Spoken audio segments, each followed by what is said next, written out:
Ubíquese en Hechos capítulo 15, en el verso 36, hasta el capítulo 16, versículo 3. Vamos a continuar con nuestros temas libres. No voy a continuar con el tema de Hechos, porque quedamos en Hechos y en el 12. Voy a exponer un tema libre basado en el libro de Hechos. Estamos en este mes de diciembre tocando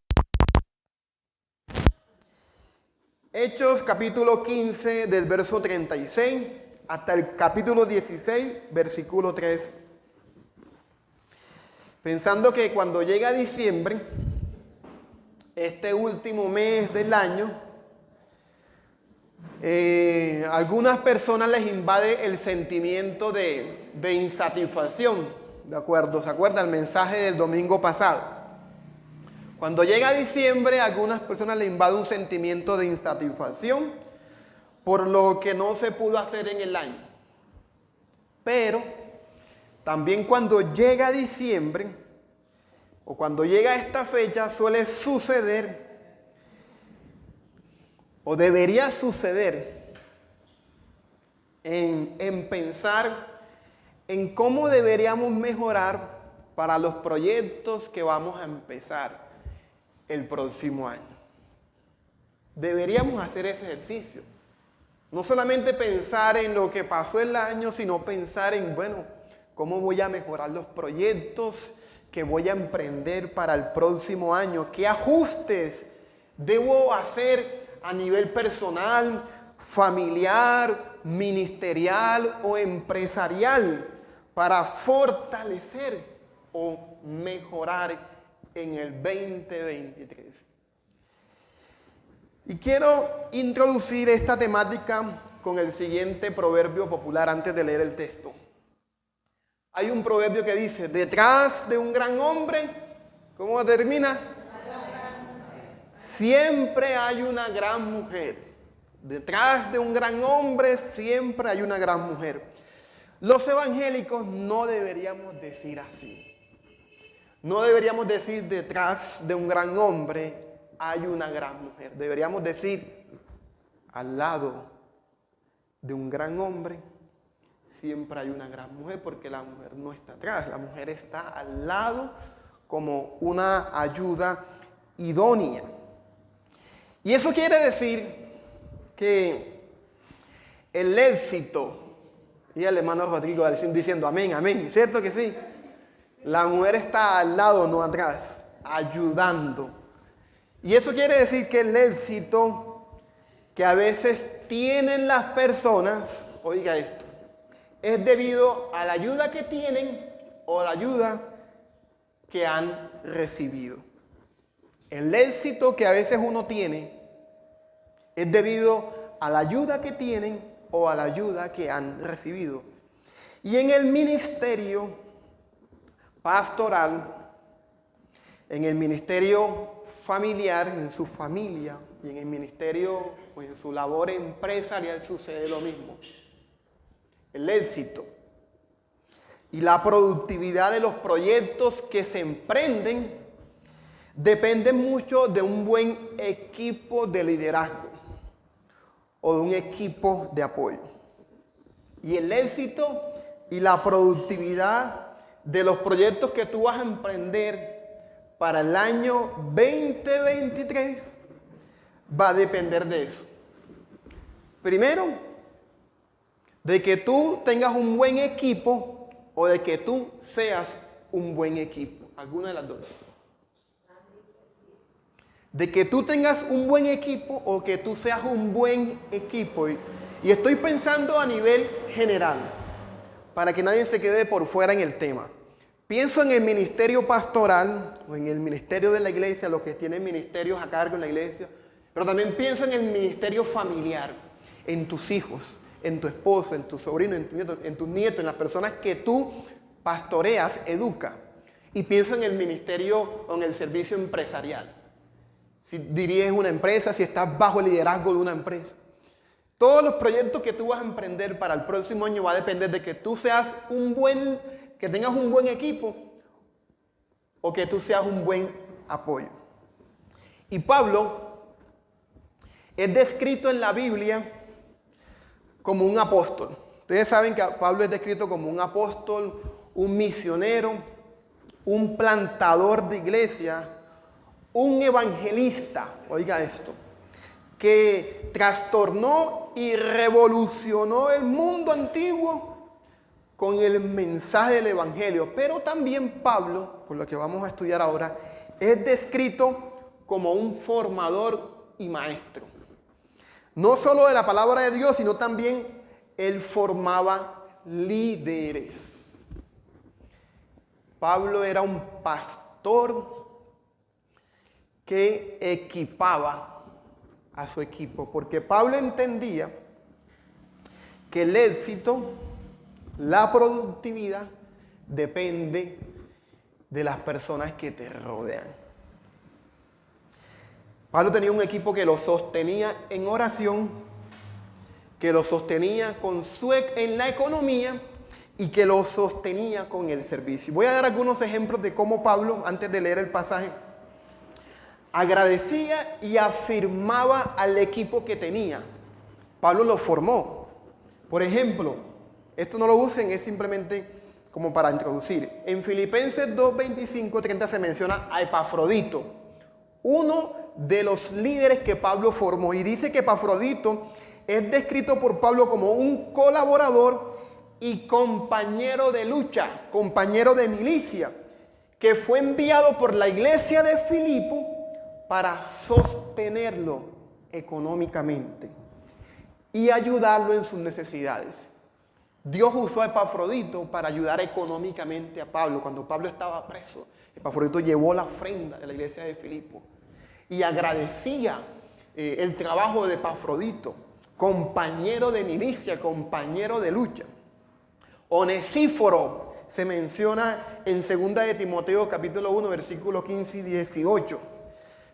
Fue descrito por Pablo como alguien que lo buscó, oiga esto, solícitamente cuando todos lo habían dejado. Note eso. Usted sabe que 2 de Timoteo es la última carta que escribe Pablo, está a punto de morir. Y Pablo está como cargado emocionalmente, le pide a Timoteo que lo venga a visitar. Y él dice, todos me han dejado. Solamente Onesíforo me buscó solícitamente, fue diligente en buscarme y cuando llegó me dio palabras de ánimo, me confortó. Y dice el texto, Dios bendiga a gente como Onesíforo. Entonces, note que Pablo aquí reconoce el trabajo de Onesíforo, una persona que lo animaba.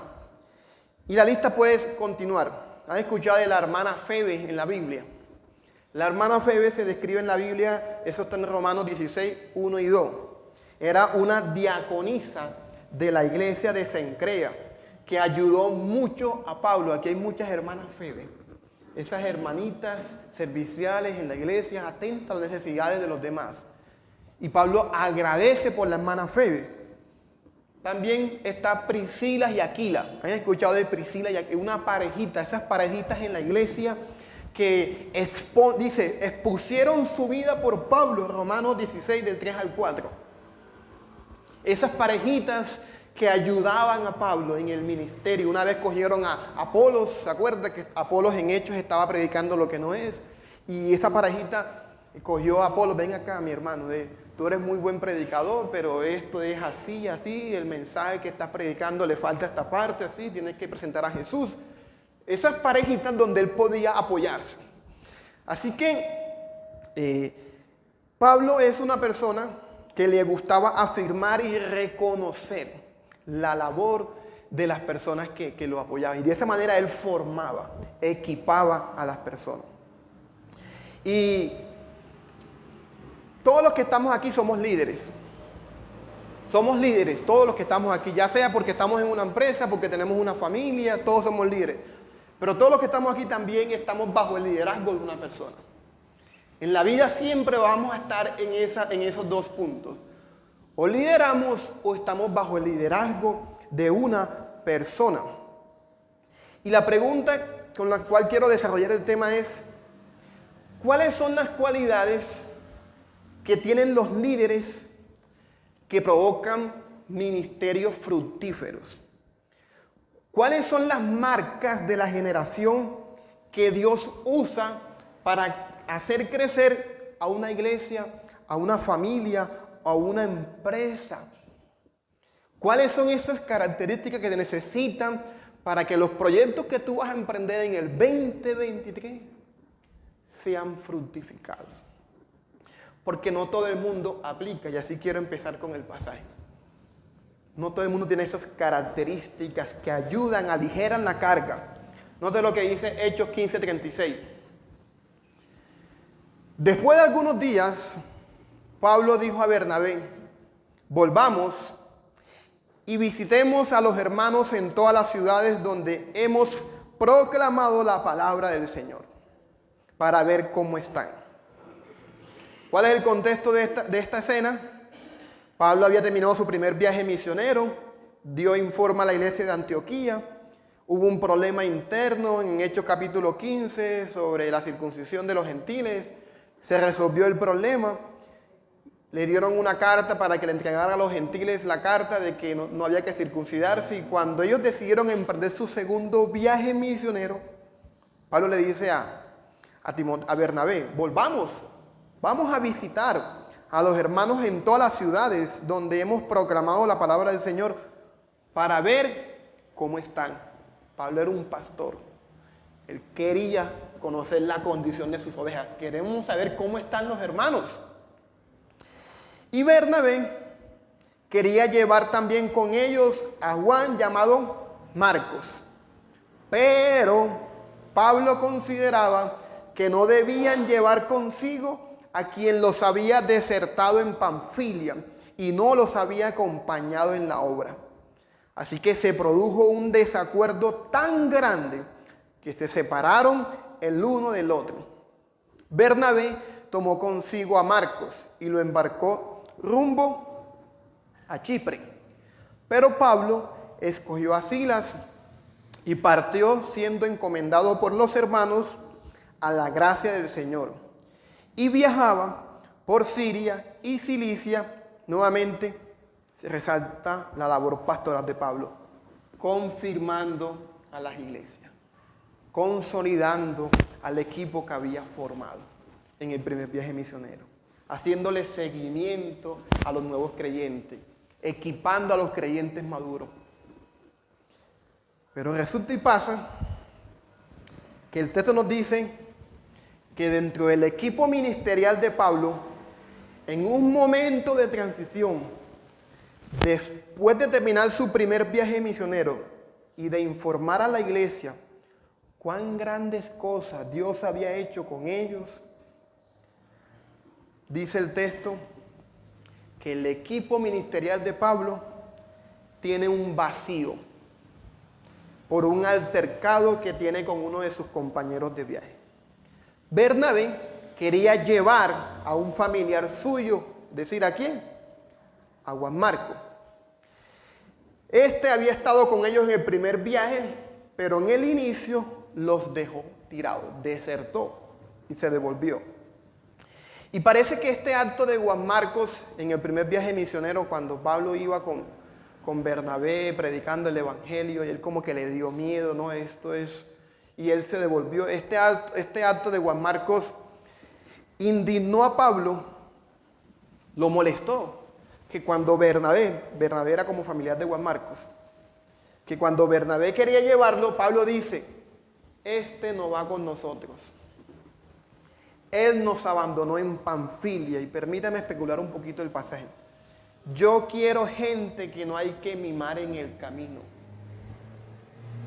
Yo quiero personas valientes que no dejen las cosas tiradas o que no dejen las cosas a medias. Porque dice el texto que fue un altercado o un desacuerdo tan grande al punto que se separó la dupla, Batman y Robin. ¿Cuáles son las duplas hoy en día? No sé, esas duplas que a veces uno piensa que hacen y de pronto se dividieron. Y Pablo está diciendo: no. Yo quiero gente que no deje las cosas tiradas.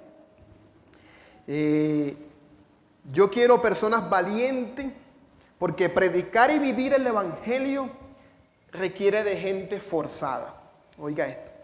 Gente que apoye la visión pastoral con sacrificio y esfuerzo, porque nadie ha dicho que esto es fácil. ¿Cierto que es así? Los que tenemos aquí familias, los que tenemos aquí empresas, los que tenemos aquí ministerios, esto no es fácil. Llega un momento en que uno quiere devolverse, uno quiere dejar las cosas tiradas, uno no quiere, está cansado, está cargado. Y piensa en las tres áreas: en la iglesia, en tu familia y en la empresa. Y Pablo dice, no, para esto se necesitan personas que den una milla más, que no dejen las cosas tiradas. Oiga esto. Y en ese vacío, en el equipo ministerial de Pablo, en un momento donde hay falta de mano de obra, hay falta de liderazgo, oiga esto, Pablo, pudiendo quedarse solo para emprender su segundo viaje misionero, se encuentra que la gente habla muy bien de un joven llamado Timoteo cuando llega a la ciudad de Listra. Capítulo 16, versículo 1. Pablo emprendió su viaje con Silas, le faltaba uno, y dice que Pablo llegó también a Derbe y a Listra, y estaba allí cierto discípulo llamado Timoteo, hijo de una mujer judía creyente, pero padre griego, del cual hablaban elogiosamente los hermanos que estaban en Listra y en Iconio. Oiga esto, y Pablo quiso que éste fuera con él, y lo tomó y lo circuncidó por causa de los judíos que había en aquellas regiones, porque todos sabían que su padre era griego. Note que el texto dice que Pablo escuchó cuando llegó a una ciudad llamada Listra, que los hermanos hablaban elogiosamente, daban buen testimonio de Timoteo. Y Pablo quiso que Timoteo lo acompañara en su viaje misionero. Y uno debería preguntarse, ¿qué tenía Timoteo? ¿O qué tiene la generación que provoca que un gigante de la fe diga, contigo quiero contar? ¿Qué tenía Timoteo? Porque mientras Juan Marcos, Pablo lo vio como una persona de doble ánimo, no, yo no quiero trabajar con gente que lleve las cosas tiradas a media. De pronto se anima cuando ve a Timoteo. ¿Qué tiene Timoteo?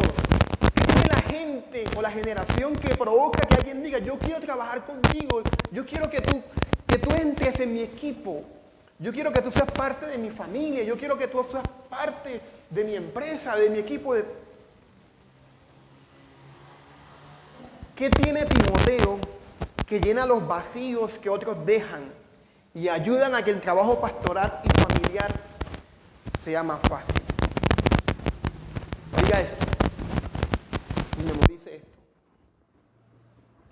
Cuando hay vacíos en el liderazgo, cuando hay necesidad, cuando hay falta de mano de obra, Dios está llamando a una nueva generación que asuma ese reto.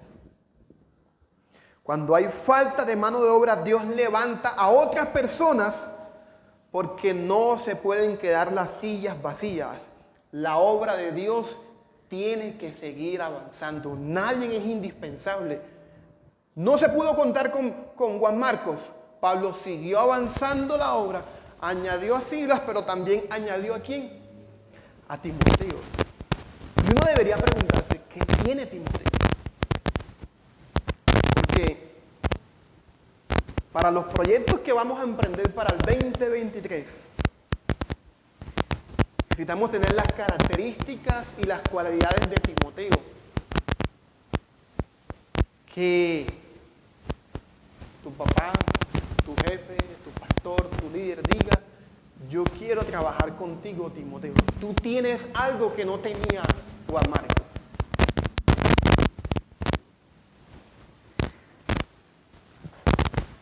Esto dice que la gente hablaba muy bien de Timoteo. Daba buen testimonio, pero ¿qué era? ¿Qué era? lo que tenía Timoteo. ¿Por qué se hablaba tan elogiosamente? Y no lo dice el texto. Pero cuando nosotros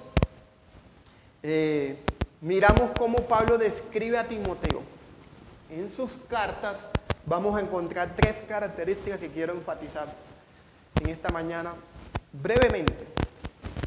3 características que uno ve en Timoteo, en los escritos de Pablo, que nos dan una pista de lo que la gente veía en Timoteo, de por qué hablaban tan elogiosamente. 3 cualidades que necesitamos los líderes, los padres de familia, los hijos, los empleados para hacer fructificar los ministerios, para aligerar la carga pastoral, para aligerar la carga familiar, para aligerar la carga empresarial. 3 marcas de la generación que marcan la diferencia. Y la primera está en 2 de Timoteo, capítulo 1, versículo del 4 al 5. Timoteo, ubíquese ahí en 2 Timoteo 1, del 4 al 5.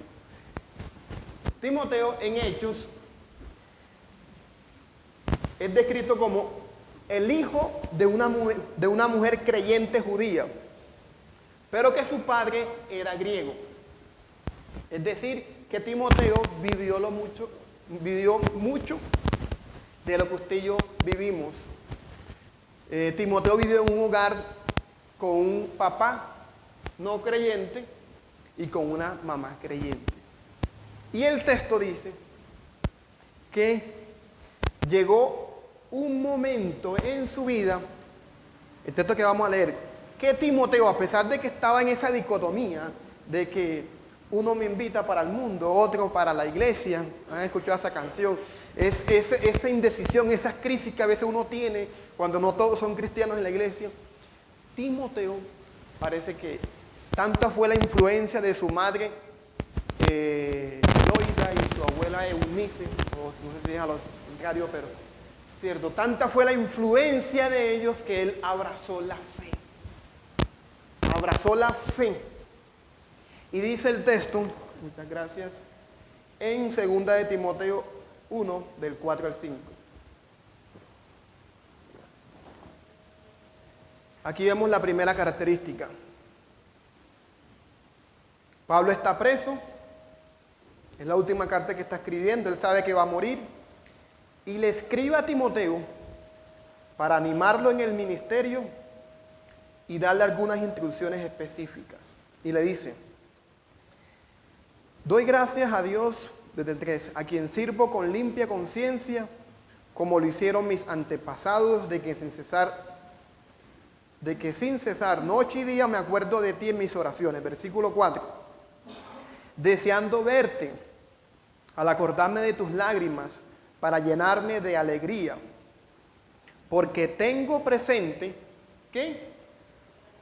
La fe sincera, la fe no fingida, que hay en ti, la cual habitó primero en tu abuela Loida y en tu madre Eunice, y estoy seguro que en ti también. Nota el primer versículo.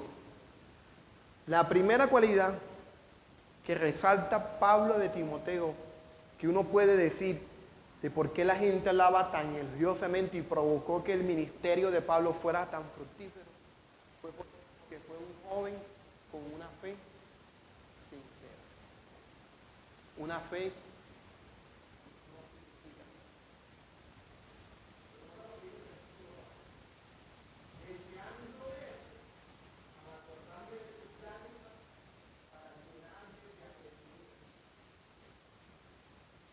él se llenaba de alegría por la fe sincera que tenía Timoteo. Y no hay cosa más maravillosa que encontrarse que un hombre como Pablo pueda agradecer por alguien hasta las lágrimas. Pablo agradecía las lágrimas de Timoteo. Me alegro, dice el texto. Me acuerdo de tus lágrimas para llenarme de alegría, me da gozo.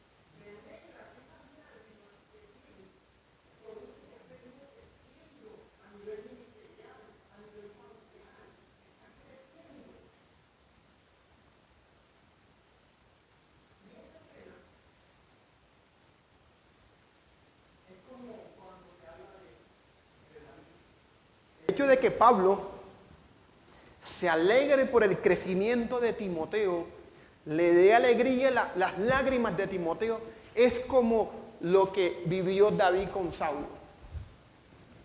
¿Qué vivió David con Saulo?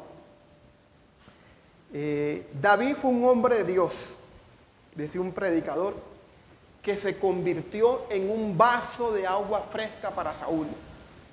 Oiga esto, David se convirtió en un vaso de agua de fresca para Saúl. Cuando David entró en el palacio, ustedes se acuerdan de esa historia, ¿verdad? Cuando David entró en el palacio, le cambió la historia a Saúl. Así como cuando llegó Timoteo a la vida de Pablo y como cuando usted y yo llegamos a apoyar el liderazgo de alguien.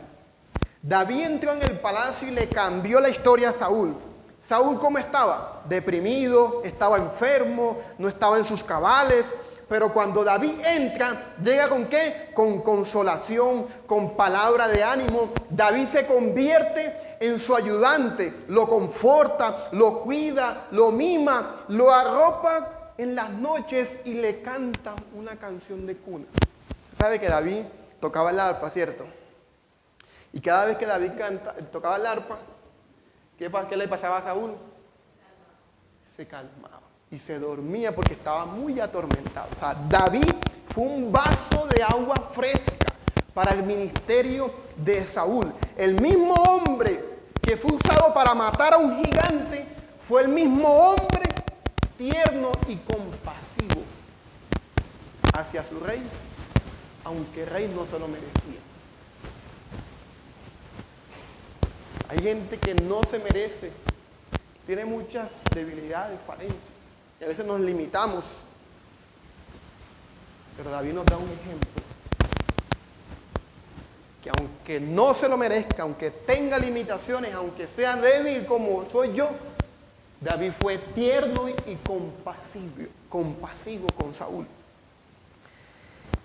Y algunos de nosotros, de pronto,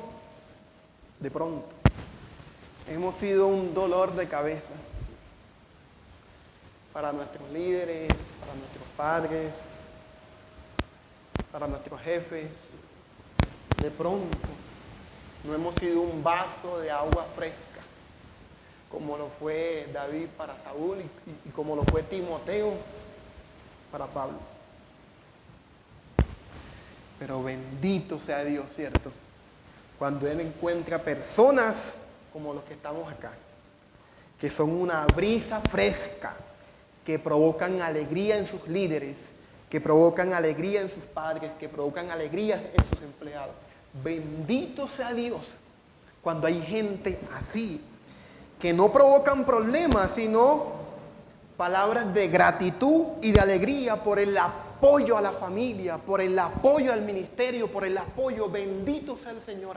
Por eso, el texto dice que la alegría de Pablo por Timoteo era por su fe sincera. Y muchas veces esa alegría que tú vas a producir en las personas es que tú seas genuino. La palabra fe sincera significa, en otras palabras, un creyente sin hipocresía. Cuando usted va al griego, esa expresión fe sincera, fe no fingida, es sin hipocresía, sin máscara. Una persona que no vive una vida doble. Y uno necesita rodearse de personas así para lo que va a emprender. O ser una persona así en el próximo año. Coherente en sus convicciones, que no vive jugando a ser evangélico. Que solo busca a Dios por el milagro y que con el milagro o sin el milagro su fe sigue intacta. Oiga esto.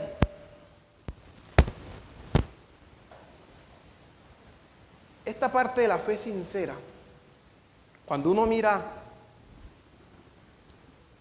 el libro o la carta a Timoteo, Pablo lo dice porque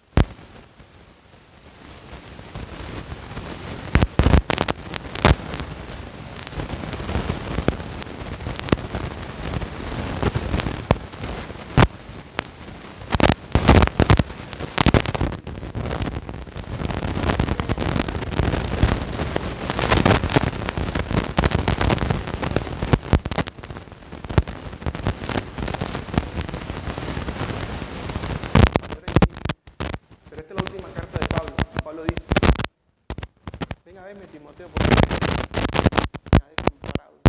Y se más este mundo. Hay gente que no aguanta la presión por los placeres de este mundo. Deja las cosas tiradas. Y Pablo agradece a Timoteo. Tú no eres así. Tu fe es sincera. Tu fe es genuina.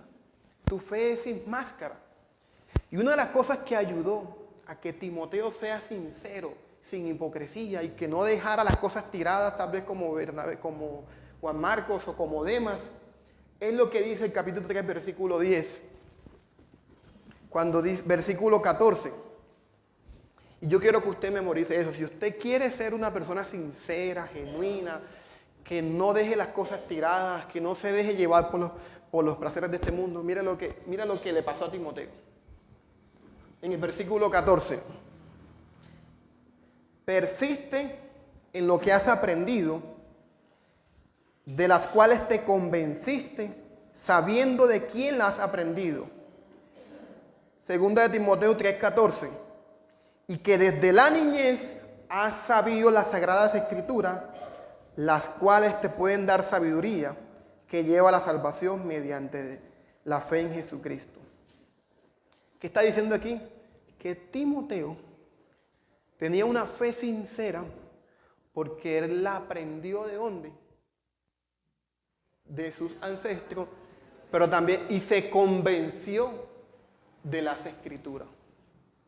Una fe sincera, una fe no fingida, es una fe que se aprende y se convence. ¿Por qué? Oiga esto, por las escrituras. Una cosa es tener información bíblica y otra cosa es estar convencido de la información bíblica. Y Timoteo estaba convencido de lo que le enseñaron era verdad. Y eso le ayudó a que su fe no fuera fingida. Yo esto lo he contado varias veces. A veces hacían conferencias bíblicas allá en Cartagena y ponían a decir versículos el que más versículos de memoria diga. Creo que no hemos hecho eso aquí, pero deberíamos hacer. Y nos ponían un fosforito. Mientras se apaga el fosforito, el que diga más versículos. Era un ejercicio de memorizar la palabra de Dios. Y yo recuerdo que cuando yo estaba delante, ¿cuál es la fácil aquí? El Salmo 3, el que todos nos sabemos muchas veces. Y yo decía, Jehová es mi pastor, nada me faltará. Lugar delicado pasto me hará descansar, junto a aguas de reposo me pastoreará. Y eran ahí 7 versículos. Y ya, porque uno se pone nervioso a veces cuando está como con la presión de que tienes que decir versículos bíblicos. Y una cosa es tener la información bíblica de que Dios es tu pastor y que nada te faltará y que en lugares delicados pasto te hará descansar y que junto a aguas de reposo te pastoreará, te va a confortar tu alma, te va a guiar. Y otra cosa es estar convencido de eso cuando lleguen los desiertos a tu vida. Cuando lleguen los momentos de sequedad, de frialdad, que tú puedas decir, tú eres mi pastor y tú has prometido confortar mi alma. Y eso fue una experiencia que yo he vivido antes de venir aquí, estoy viviendo en el seminario, que cuando hay necesidades, y no solamente económicas, cuando hay necesidades emocionales, cuando me siento solo, deprimido, triste, cuando lucho con muchas cosas, con la soledad, el poder refugiarme y decir, Señor, tú confortas mi alma, aunque no entiendo lo que esté viviendo, Señor, tu vara y tu callado me infunden aliento, tú eres suficiente para mi vida. Y Timoteo estaba convencido, más allá de la información bíblica, estaba convencido, y eso lo mantuvo para que su fe sea sincera, porque yo no sé qué está pasando, porque muchas personas, y escuché un caso en Cartagena, un discípulo, una persona que nosotros ayudamos, lo evangelizamos, lo discipulamos, de esos pelados que están como afiebrados con el Señor y vamos, Isaac, acompáñame y vamos, y él me acompañaba en las visitas y todo eso. Entró a la universidad a estudiar biología. Biología, hay una materia donde a veces lo pone a las personas a dudar de su fe. Y el muchachito con la clase de biología empezó a dudar de la existencia de Dios.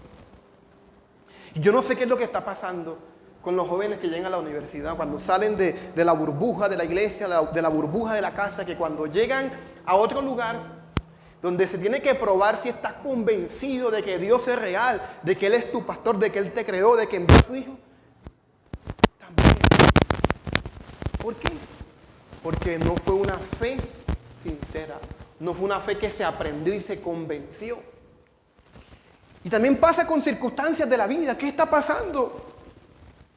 Que cuando me falta el pan de cada día, me desanimo y dejo de adorar a Dios.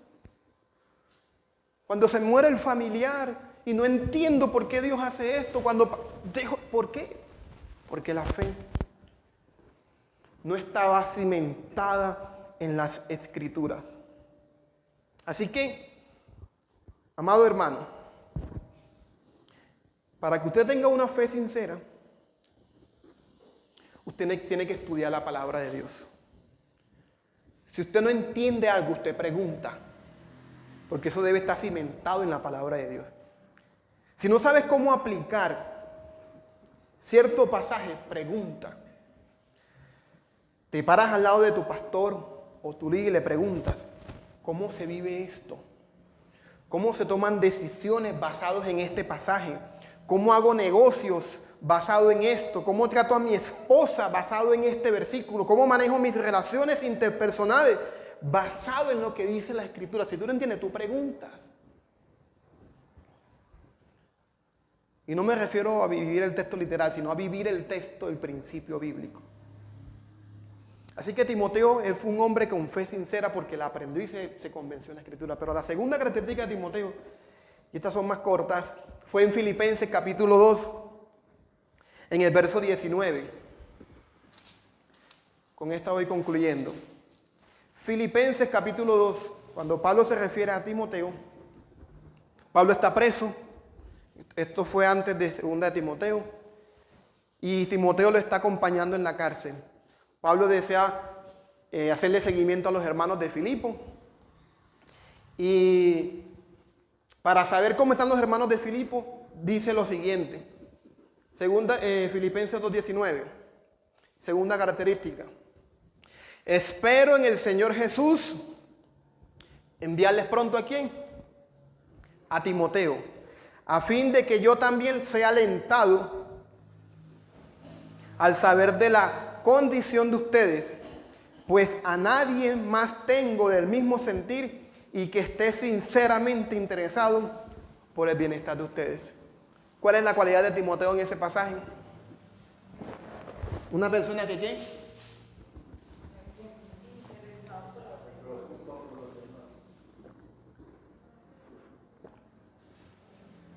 Una persona que se entrega por el bienestar de los demás, al costo del sacrificio personal. Porque dice que todos buscan sus propios intereses, pero él busca ¿quién? Los intereses de Cristo. Entonces la siguiente cualidad de una generación que marca la diferencia, que aligera las cargas pastorales, que hace fructificar el ministerio de otros, es entrega y sacrificio por el bienestar de otros.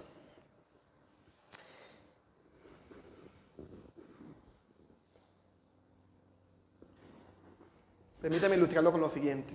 Estaba en un evento aquí en el seminario apoyando con el sonido de la confraternidad carcelaria. ¿Han escuchado de ese ministerio, cierto? Ellos estaban entregando regalos a los familiares de las personas que estaban presas, a los niños y a los parientes, mercados. Yo estaba a cargo del sonido y dentro de la logística estaba una de las líderes dando como información a su equipo antes de que iniciara. Y me llamó la atención la forma como ella les hablaba. Que a mí me dice como cuando tú estás ocupado haciendo algo, moviendo cable y de pronto tú escuchas la oración y se te levanta como la orejita. Así me llamó la atención. Porque ilustra muy bien esto que Pablo veía en Timoteo. Ella empezó a orar. Ella oraba, Señor, hemos estado cansados, tenemos poca fuerza, pero lo queremos hacer para ti. Queremos entregarnos y decía, y desgastarnos por ti.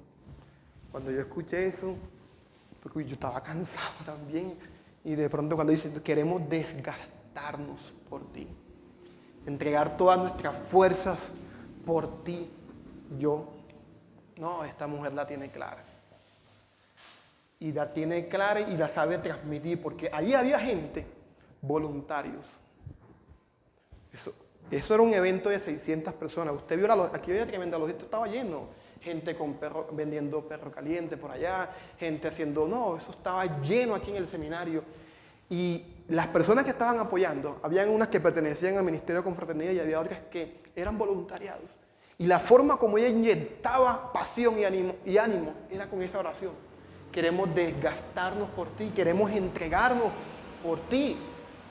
Y yo creo que eso revela lo que dice el texto. Una persona que se entrega por el bienestar de otro al costo del sacrificio personal. Cuando uno ama algo, cuando uno ama a alguien, uno se entrega de manera sacrificial. ¿Es o no es? Los papás, allá dice my mother, así es. Una anécdota que mi papá la molestaba. De que mi mamá estaba cansada y yo a veces estaba como atareada con algunas cosas y le pedía un favor. Y ella estaba, yo creo que estudiando, haciendo algunas cosas, y de pronto ella se paraba, se le iba el cansancio y se ponía a ayudarme. Mi papá, ay, tú de que estabas cansada, que no sé qué. Apenas te habla Luis Alberto, enseguida te paras y ya se va a poner celoso el otro hijo que tú tienes, que no sé qué. Pero yo entendía eso, que cuando tú amas algo o tú amas a alguien, tú te entregas aún al costo del sacrificio. Tú puedes estar muy cansado, pero tú das una milla más. Y eso es lo que se ve aquí en el texto. Timoteo era alguien así. Él no busca sus propios intereses. Él busca el bienestar de los demás al costo de su sacrificio. Y yo creo que para lo que vas a emprender el próximo año necesitas eso. Ser una persona así. O buscar personas así, que se entreguen de manera sacrificial. Y uno los ve. Porque nota lo que dice Pablo en el siguiente versículo, y este sería el último punto. ¿Qué dice el siguiente versículo? Versículo 22. Pero ustedes lo conocen. Eso se evidencia, uno se da cuenta cuando hay gente que se entrega de manera sacrificial. Ustedes conocen. Dice esta versión, los probados méritos de Timoteo. Dice la versión NBI, la entereza de carácter de Timoteo. Dice Reina Valera. ¿Cómo dice Reina Valera? Se me olvidó. ¿Cómo dice Reina Valera? Ustedes conocen. Los méritos. Los méritos. Me gusta más cómo lo dice la NBI porque dice, la entereza de carácter. Ustedes lo conocen. Ustedes saben que Timoteo es así. ¿Y cuál era el carácter que tenía Timoteo? Dice el texto que Timoteo cumplía con las responsabilidades que se le delegaban como trabajo. Dice el texto que sirvió conmigo en la propagación del evangelio como un hijo sirve a su padre. ¿Cuál sería la tercera característica? Entereza de carácter para cumplir con las responsabilidades. Lo que vayas a emprender el próximo año necesita de eso, de que tú seas así o que estés rodeado de personas así, que tengan el carácter, oiga esto, de cumplir con las responsabilidades que se les delega. Y eso quiere decir, el carácter es la manera en la que reacciona una persona frente a una situación, sea débil o fuerte. Cuando Timoteo decía, llego a las 8 llega, no a las 8:10. Cuando decía, cuenten conmigo, cuenta con él. Cuando él decía, no aquello que está en contra de sus principios, decía, no. Timoteo era una persona que tenía carácter, Él se mantenía firme en sus convicciones y cumplía sus responsabilidades. Y eso no se consigue imponiendo las manos, orándole al Señor. Espíritu Santo, ven. Lléname, dame más carácter. No, eso no se consigue así. Tú no consigues carácter pidiendo que te llene el Espíritu Santo, pidiendo que te imponga las manos, que el pastor. No, tú consigues carácter obviamente con el Espíritu Santo, pero obligándote a cumplir con lo que se te delega. Y Timoteo era así. Por ejemplo, en la misma carta se le dice a Timoteo que se debe cuidar de sí mismo. Así que una persona forma el carácter cuando deja de ver lo que hace el otro y él asume responsabilidad por su propia vida moral. Una persona asume carácter, dice Timoteo también, cuando eres sufrido, cuando tú sabes soportar, cuando no tiras la toalla, cuando no renuncias a tu familia así por así, cuando no renuncias a tus estudios así por así, cuando no renuncias y tú a pesar del sufrimiento tú avanzas. Una persona se hace con carácter cuando sigue las reglas, cuando a veces no estás de acuerdo con ciertas cosas, pero por humildad te sometes y síguelas, cumples, te haces una persona con carácter. Y también cuando haces las cosas con excelencia. Si tú dices que vas a pintar esta casa, la pintas bien. Si dices que vas a hacer el aseo, lo haces bien. Si dices que vas a grabar o lo haces bien, cuando haces las cosas con excelencia. O sea, uno se afirma en carácter cuando pone de su parte con la ayuda del Señor. Daniel fue puesto en lugares de prominencia simplemente por el don que tenía. Cierto que lo llevaron allá pero el carácter fue lo que lo mantuvo. El tener la convicción de no ceder y de cumplir con mi responsabilidad. El talento que tienes, las habilidades que tienes, te abren puertas para que sirvas en el ministerio, para que estés en el grupo de alabanza, para que estés dando clases, no sé. La gracia que tienes te abre puertas, pero el carácter es lo que te va a mantener firme, lo que te va a ayudar a que puedas cumplir con lo que emprendas. Así que, mis amados hermanos, una fe sincera que se aprende por las Escrituras, entregarse por el bienestar de los demás de manera desinteresada y tener el carácter de cumplir con las responsabilidades que se les deleguen, son las características de los líderes que aligeran la carga y hacen productivo el ministerio, la empresa y la familia en la que están. Habla Jehová. Amén.